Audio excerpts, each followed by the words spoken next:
Welcome to the afternoon session, and let me contribute also a personal anecdote. When I was working in Hamburg as a curator in the 1992-93, we had a lot of discussion, and I wonder whether it depends on the artist present or from where these discussions came. And these discussions, in a way, focused on institutional critique as a kind of Anglo-Saxon tradition, and some other artists from France, some from the States actually, who felt that there should be a new way to address audiences. Someone like Philippe Pareno made a piece with a Christmas tree, but it was summer, and a faked Godard voice told a story about this Christmas tree, and the idea was that this piece was a sculpture for 364 days a year, but it would be turned into a Christmas day at one moment of the year.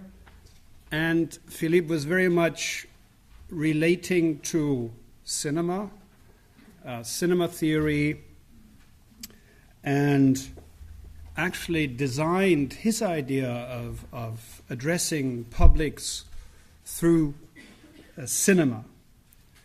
Another discussion which was very vital in this moment between a critical attitude and another attitude to be developed was beauty. And I remember the discussion of a book called The Invisible Dragon by Dave Hickey, who taught in Los Angeles, and artists like Diana Tate would try to incorporate beauty into a kind of, was it a political attitude? I don't know. The three speakers which I can introduce now, in a way, focus on this tension. The next three talks will focus on context, relationality, participation. Sabeth Buchmann, a dear colleague of mine from Vienna. Sabeth Buchmann is very well known through her book Art After Conceptual Art, which I think is a very important reevaluation of the history of conceptual art. She also published lately a book together with some colleagues on film avant-garde and biopolitics. Sabeth is a professor at the Vienna Art Academy, and she's the head of the institute, and so she is very supportive in developing art education in this place. Second, we may listen to Stéphanie Jean-Jean. She worked at the Consortium and at Le Presse du Réel, which at the Consortium, in a way, in the early 90s was a kind of home of this other attitude. You had curators there, and you had artists there who exhibited at the Consortium, who advised each other, and who created, I think, a curatorial paradigm. Stéphanie Jean-Jean worked there. She moved to New York in 2003 to pursue her PhD in art history at the Graduate Center of City University in New York. The PhD deals about the screen as an interface, the new contemporary technique which in a way brackets the white cube. And finally, you will listen to Rebecca Gordon-Naspid, who just returns from Cuba. She used to be a curator and did shows in London, Glasgow, and it says the Nordic country. I have to admit that I don't know everything of the speaker who I have to introduce in the Nordic countries. But she, in a way, retreated into scientific work, into research work, and she took the question very seriously of how artistic and cultural production can be saved, can keep a cultural impact in times of neoliberalism. This is why she studied in Cuba the forms of a kind of socialist cultural production.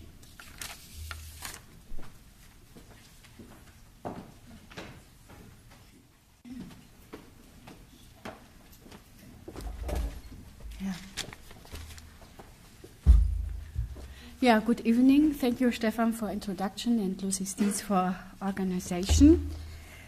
What I will discuss has most likely already been addressed today. The problem of the historicization of art activity in the 1990s.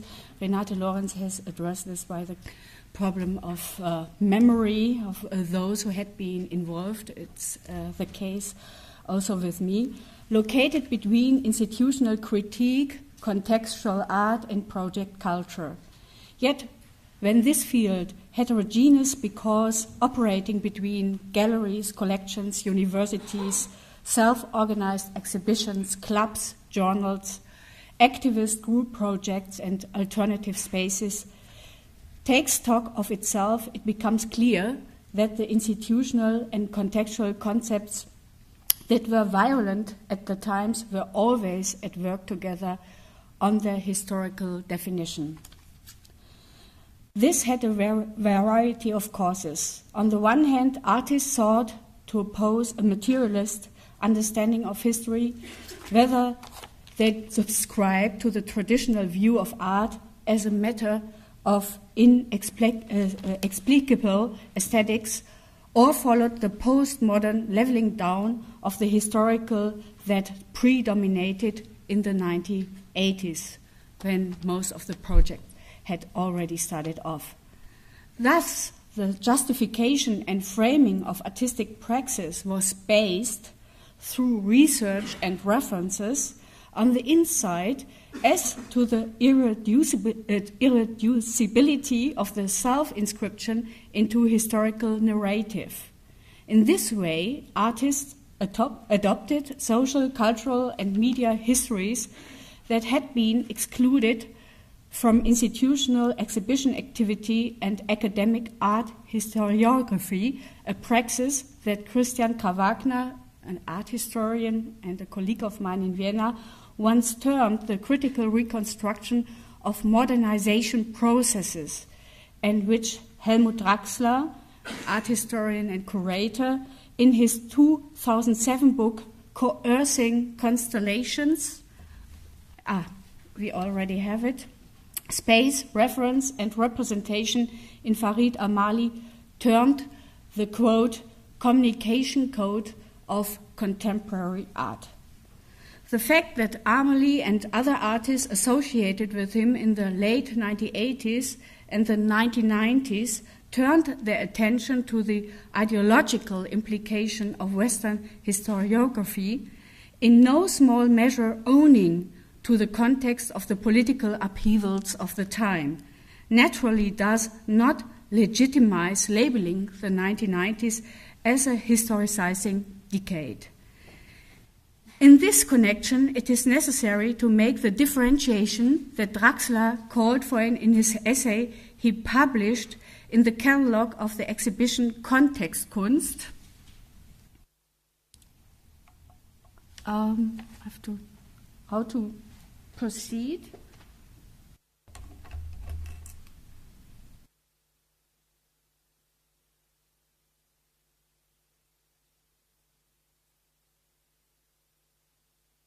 Doesn't function. Pardon me? Auf den Pfeil? Ja, hab ich. Ach, jetzt habe ich's. Okay, sorry.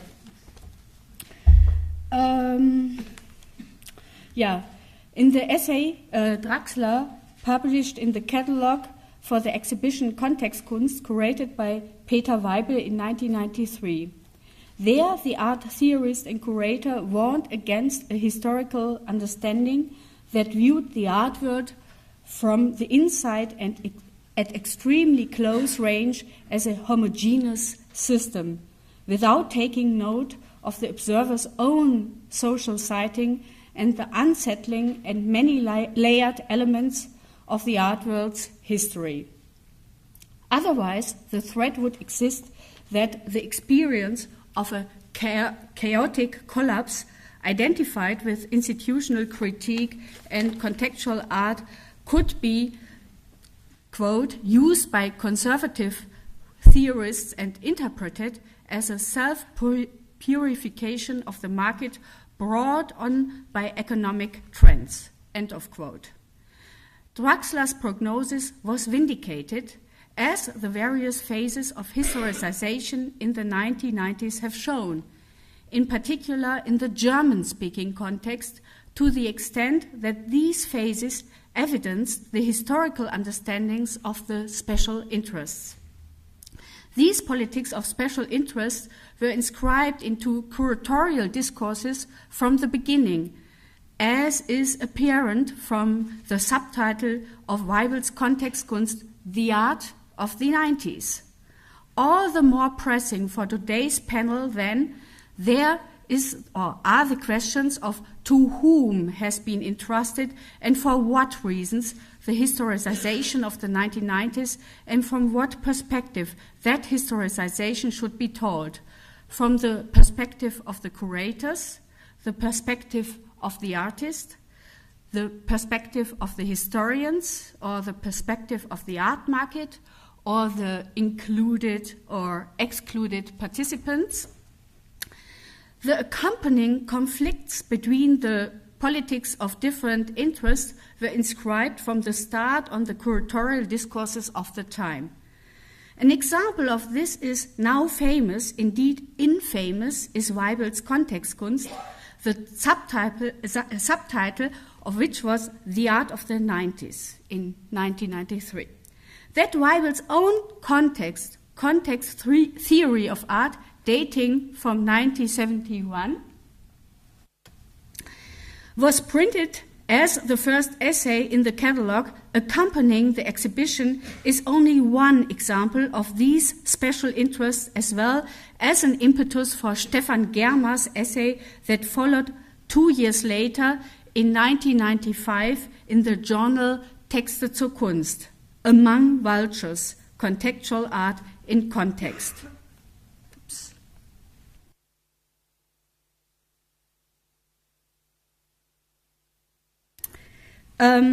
Yet a claim to historiographical definitional authority may be recognized even in Germer's review, acting in his function as one of the journal's editors of such attempts as self-historicization.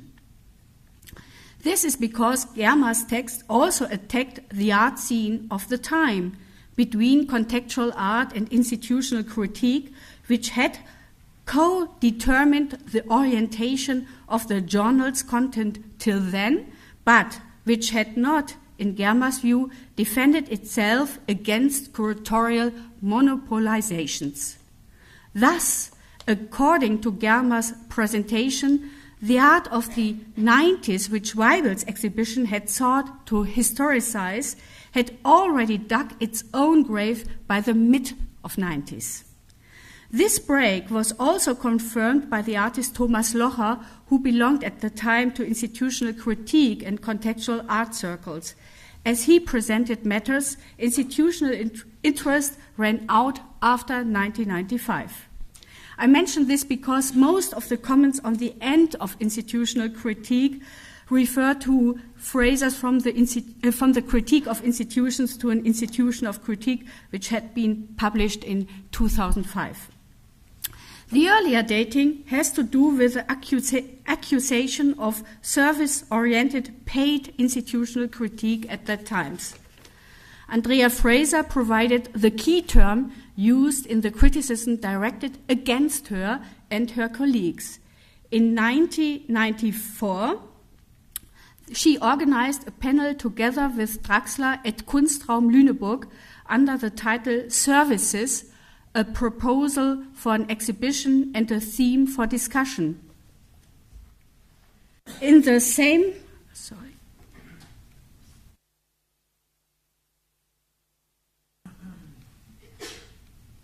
I thought there was a depiction, which included investigating the fraud relationship between Generali Insurance Group employees and Generali Foundation's collecting activities, including its collecting of works of institutional critique. Fraser provided the company with a report on her findings for internal use. The second phase, termed the interventionist phase, consisted in the presentation of the Foundation's exhibition building of the collection's works located at Generali's corporate headquarters. I also mention Fraser here because she was more decidedly than other artists subsumed under institutional critique, someone who represented institutional critique as a methodology of the critical and reflexive specifics of a site. Even if we cannot entirely dismiss the criticism made at the time of the affirmative relationship in Fraser's project with the institution and the concept of the public as its deposal, to be sweepingly hostile to the services discourse is to lose sight of its diagnostic potential. After all, it reported back a month ago, if not earlier, in those institutional dynamics that were the theme of the conference organized at the Fridericianum in Kassel, Institution as Medium, Curating as Institutional Critique. Hardly a festival, exhibition, or Kunstverein program goes by that does not propound the lessons of institutional critique. Perhaps this because the constant nimbus of institutional critique of accomplishing something larger and more specific, more justifiable and more systemic than the mere circulation of works, exhibitions, and theory. In the German-speaking context, this long-term effect remains profitable today for the gallery that not only brought artists linked to institutional critique and contextual art to Cologne in 1990s, but formulated together with them a program that was to find echoes in the New York avant-garde and which had to be shared over the first 5 years of the program's existence through the journal Texte zur Kunst, also founded in 1990. I'm referring to Galerie Nagel and such artists as Amalie Kleckern-Gutmann, Marc Dion, Peter Fendt, Fraser, René Green, Christian Philipp Müller, and Heimut Zobernick.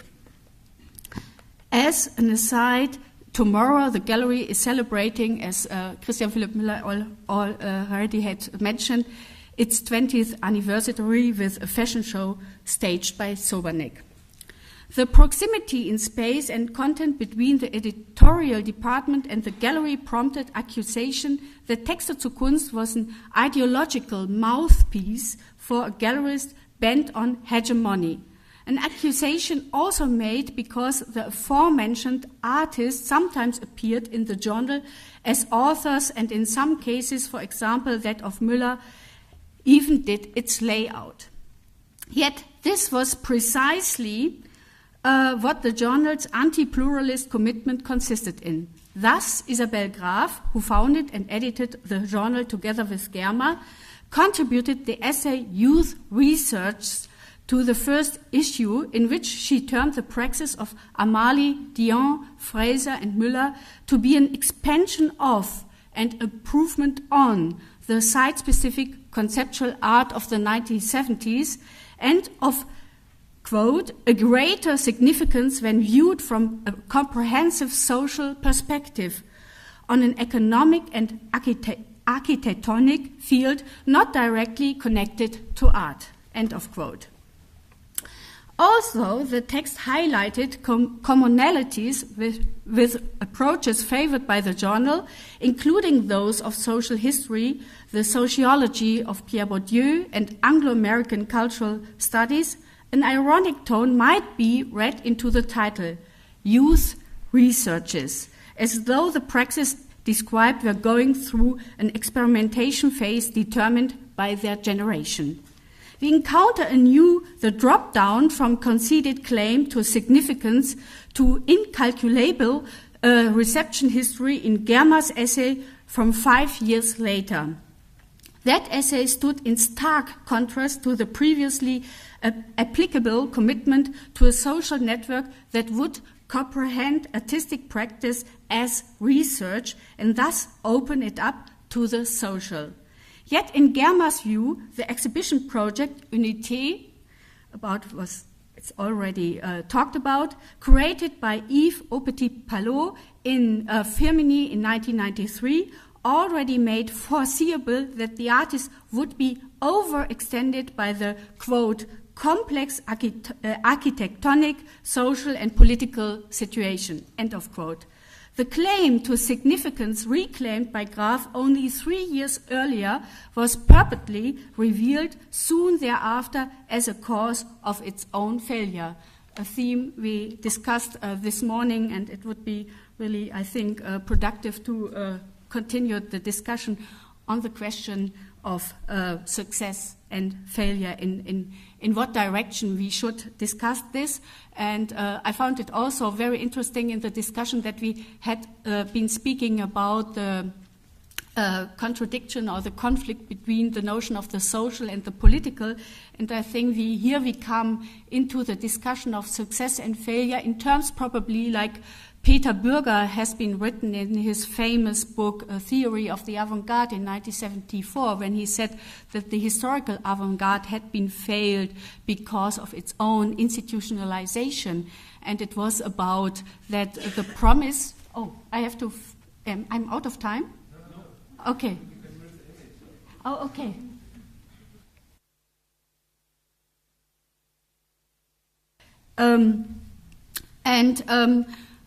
That I think my suggestion at this point would be to look at the question in how far the historical institutional critique had been criticized for being institutionalized, and I would say that the second generation, like the 90s, had been successful in turning life in a more art-like form of production, but probably we can continue to discuss this later. Another reason I examined this admittedly one-sided perspective on the Cologne scene of the early 90s is that the proximity between the Galerie Nagel and the journal Texte zur Kunst made for immensely effective publicity and fueled the hype that soon brought with in the preponderantly dismissive reception of institutional critique and contextual art. The oppositional mood that emerged against institutional critique and contextual art around 1993 sought to pit this painting, once again presentable from the mid-1990s onwards and regardless of its reputation for a new sensitivity, against a group of artists who had taken up the task of exchanging dominant concepts of the artist's work for a collaborative praxis situated between artistic and curatorial production. Precisely this turning point, resulting from inner crisis, mounting rejection, and canonical marked dialectics, is reflected in Germer's essay, which begins with the question how one can write the history of something in which one was personally involved, a question we could raise by ourselves today, or more probably, how does one write when something in which one was personally involved has become history? This was, as I said, in 1995. Germer's problem is a symptom of the complicity in which he, like other critics and theorists, engaged in through claiming to furnish artists with the added value of critical discourse when they had no classical work to show for themselves in the sense of the dominant market logic, a moment to the performance of which artists like as you see it in this depiction, Zobernick allowed the discourse to contribute. All the more painful, then, must be the failure here as Germer's diagnosis, reminiscent of Peter Bürger's theory of the avant-garde, of a dialectic between institutionalization and loss of meaning. Even if one must concede that Germer is correct in many respects with regard to the tendency of curators and collectors to seize institutional definitional power and the tendency of artists to allow this when it is to their advantage, in hindsight, the constitution of what we understand as institutional critique and contextual art cannot be separated from the conceptive role of the participating curators. As Aupetit-Palot and Draxler made clear in exemplary fashion, these curators were programmatically involved in the artistic transformation from the production of objects to the production of exhibitions and the production of the social. Weibel's career can serve as an example insofar as he has sought to legitimize his role as self, in brackets, curator, via the role of the avant-garde artist. Likewise, the role of the Stadthalle curators was not and is not uncontroversial to this connection, because some of them, myself included, acted at the time as artistic and intellectual producers, and projects created in cooperation with the curators were received by the public under their names. Thus, precisely those projects that, in the words of John Miller, sought to place the basic of exhibition work in a materialist perspective, conveyed the contradictions of an immaterial economy of science, an economy that was to become the content and the form of a new enactment of the relationship between artist, curator, exhibition, and public. An illuminating project in this regard is a project initiated in 1990 by Draxler for Vienna's Museum in Progress, The Message as Medium, which operated in the tradition of Seth Siegelhaupt's publication exhibition projects. I will show you the quote from Draxler's conception.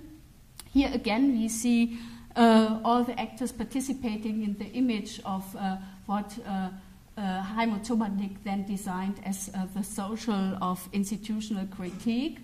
And here we see some depictions from an exhibition I had been involved in with like 35 other women from art, field theory, journalism, and we did this show in 1994 in the Stadthalle, in 1995 in the Kunstwerke Berlin, when techno turns the sound of poetry. What I quickly want to add, because I don't want to speak about that project, I have the same problem like Renate talking about the own projects, is that this was already a kind of attempt to deal with the aesthetics of those exhibitions at that time. We were not so happy all the time with the aesthetics of the Xerox machines and the books and flyers, and we were asking ourselves, what we are with our tendency to perform such kind of exhibition, what symptom we are of, and we were then analyzing the interrelationships between new technologies and conceptual practices starting from the 60s. And very obviously this title referred to When Attitudes Become Form. There are some installation shots. So this is a definition or the conception of Draxler's The Message is as Medium. I would like to leave it there just to save us a little bit time, and probably you can listen and read by the same time. As we have seen in Doug Ashford's presentation, we have learned to perceive in a kind of synesthetic way by the same time, in a very collage and montage manner. So, the contributions of the participating artists, not only Werner Büttner, but also Clegg and Goodman, Fraser, Locher, Dion, Prina, and Kreber, show how closely this form of medial practice corresponds to their conception of art. Amali's idea was to take those pages made available in cash flow this was a magazine where this project did happen, for the artistic project and print them with advertising for Austrian Airlines at a below market rate. Let me see where.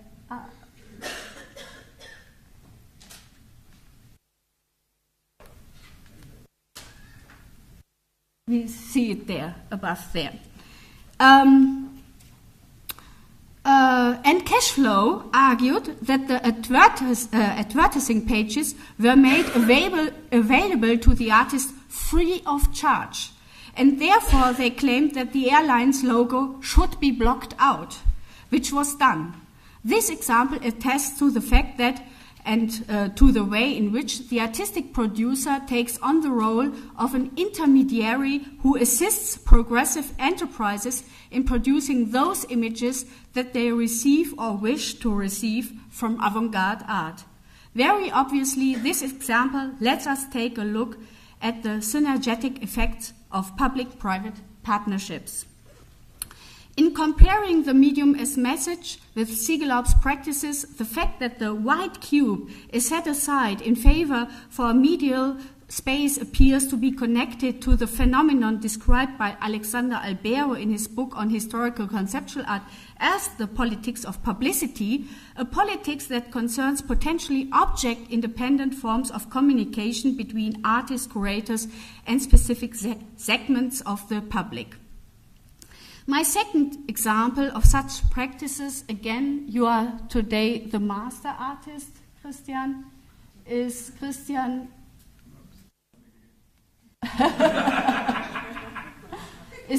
Philipp Muellers' Forgotten Future. I mentioned this exhibition because I have seen it, so today as an art historian I feel a little bit better to speak about a show I have seen. Shown at the Munich Kunstverein in 1992, should serve as an example for the way in which such a world-oriented space related to the public, to the distribution of information and to the economy was brought back into the white cube, so as there to undergo precisely that differentiation and expansion of institutional roles that Draxler has described and which elevated the artist to the status of historian. As the title foreshadows, Forgotten Future took at its theme the modernist utopias that have been suppressed in contemporary consciousness. Le Corbusier's poem Electronique, Nicolas Schöffer's Cybernetic City, and Veit Harlan's film Different from You and Me.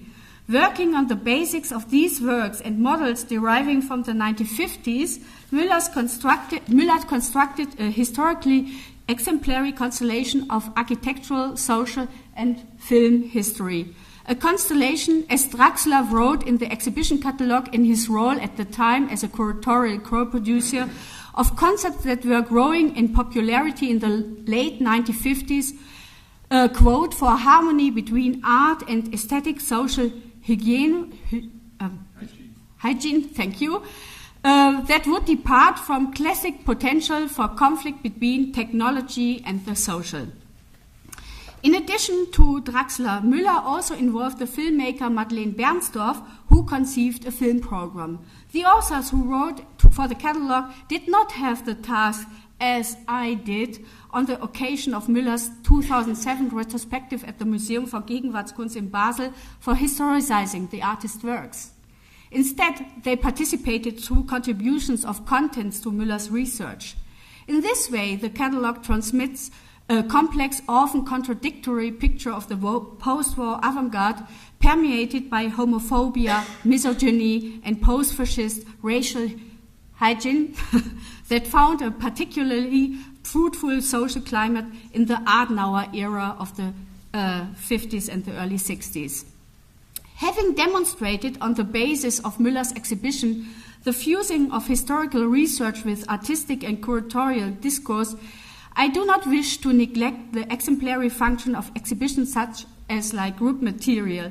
Likewise, we must not forget the role played by Beuys' concept of social sculpture. Farid Amali and Ute Metabauer would speak on Beuys' Honey Pump for their contribution to the Now Here exhibition at the Louisiana Museum of Modern Art in Copenhagen. and of course the first generation of institutional critique like Hans Hake, Brotas, Dan Graham, etc.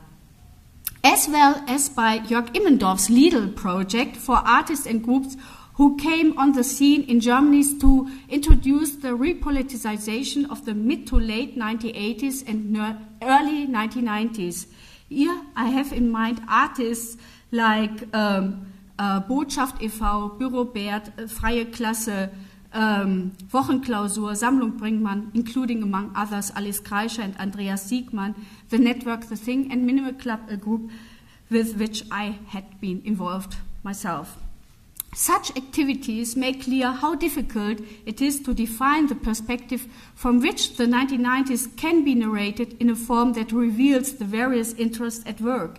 At this point, I wish to return again to Forgotten Future, since the exhibition exemplifies a consciousness of this problem.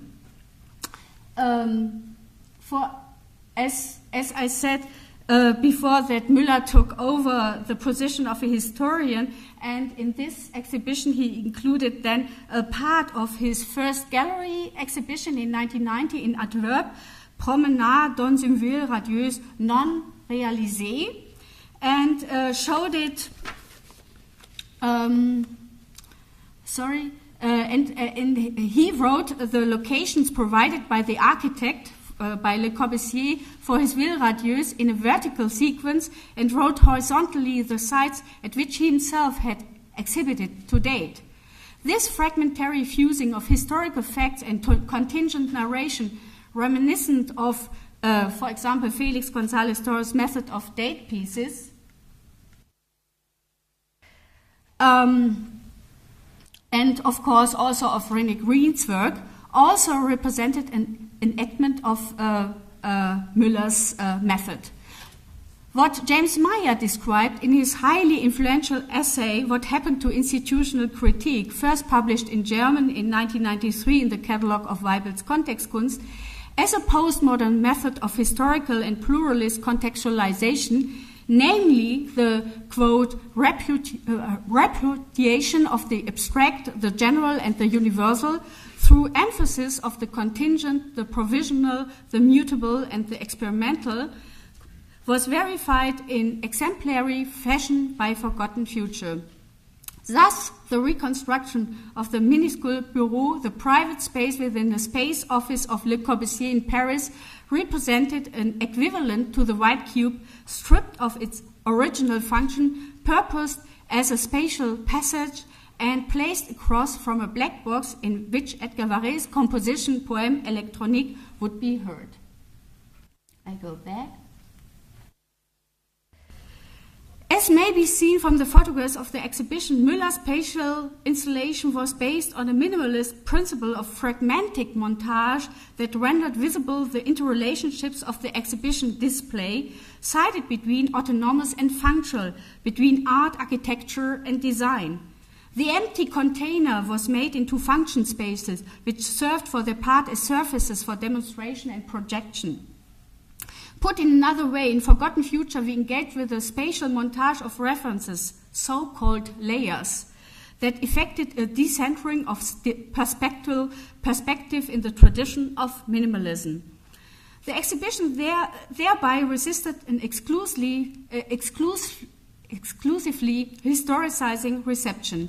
It was the perceptual aesthetic linking of communication-related situations specified to a set of historical themes that made manifest the overlappings between the rhetoric of post-minimalism, so typical of the avant-garde of the 1990s, and the unreconstructed legacies, without blinding out the historical and ideological implications of the references.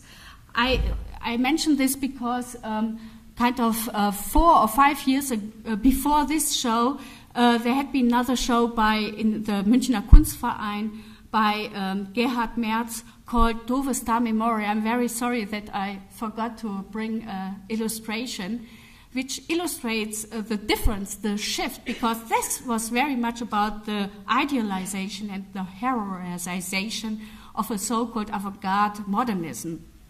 And just to comment on the difference which had happened in that time.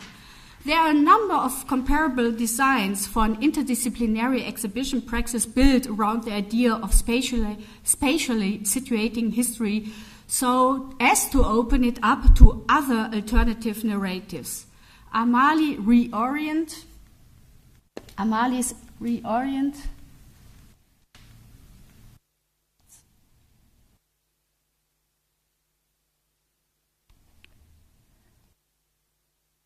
and René Green's Import-Export Funk Office, created at Galerie Nagel in 1992, in collaboration with the music theorist Dietrich Dietrichson, helped to initiate the discourse on black music for white listeners. It's itself an essential part of the German language discourse of post-colonialism. Social interventions by groups like Wochenklausur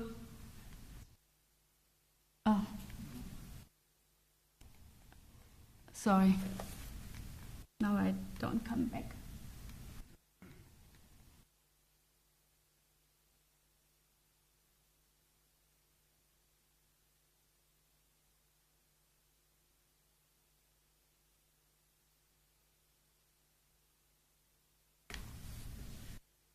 Okay, by Wochenklausur could build on such approaches and develop them into micropolitical interventions. Likewise, Schetthalle exhibitions linked feminist and queer agendas with the integration of new political situated segments of the public. I would like to conclude by discussing an example of what Draxler in 1990 termed a praxis of world-oriented space related to the public, to the distribution of information and to the economy, and which may approximate Miller's call for a materialist basis of exhibitions or for exhibition work, namely the project Money Nations,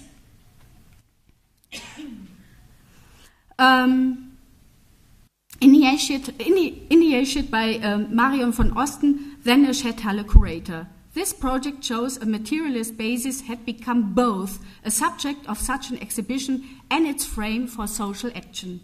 Here I follow von Osten's description. Quote, projects like Money Nations reflected the knowledge and body politics of the exhibitionary complex and reinterpreted its paradigms of depiction. This also meant a development of the content within the framework of collective authorship. The interpretation of books, journals, and Xerox machines that was so typical of contextual art and institutional critique in the 90s, and which the concept of the integrated recipient correspond to, a concept that sought to oppose the production of capitalist values with a communicative and social production of knowledge, seemed to have joined together by the late 90s with a network economy in which information, communication, knowledge, and society had become a global yet culturally exclusive service imperative, what nowadays seems to be covered by the notion of artistic research. By participating, Money Nations recognize exactly this tendency. The insight is among the disturbing elements of the history of the 90s that must be told from competing actors' heterogeneous perspective so as to turn over such elements neither to conservative cultural criticism nor to the self-purifiers of the market, against whom Draxler warned at the high point and turning point of institutional critique and contextual art. In the case of Money Nations, these actors are cultural producers from Central Southern Europe with whom Money Nations conducted a communicative process by way of the internet and personal contacts. The model of the White Cube exhibition, substituted by the institutional critique and contextual art of the 1990s, was thereby placed ad acta in a praxis already invested with the medium as message from 1990. This is Money Nations did not merely serve to illustrate or exhibit a theme, but rather it generated a potential for new speaker positions, articulations, and cultural practices in the sidelines of hegemonic discourses created by EU politics. The imaginary public of the art space was not rejected as being alienating or not neutralizing, but became productive and reinterpreted interpretable for new microcultural and new micropolitical contexts. This was a self-understanding of these projects. This claim was able to have an effect back on art concepts in chronological proximity to a new form of exhibition praxis targeted at situative communication with specific publics and creating contexts of institutional critique on that basis. This is because the claim was followed by a socially synthesized painting that, though distinct from a praxis that had now expanded object production via exhibition production to context production, would have been inconceivable without the practice agendas. Today, when the different sectors exist alongside each other in more or less pacified coexistence and utilize their respective market segments, this productive competition is no longer felt. What I want to say with this point is that we have on the one hand the art market, on the other hand we have the information and the knowledge economy, or we have that what we can also call the biopolitical order. Okay, the very last sentence. What is still felt in the ongoing effect of a history with constant and indissoluble potentials for conflict that have fortunately prevented us from resolving them in favor of the perspective of one interest or another. Thank you.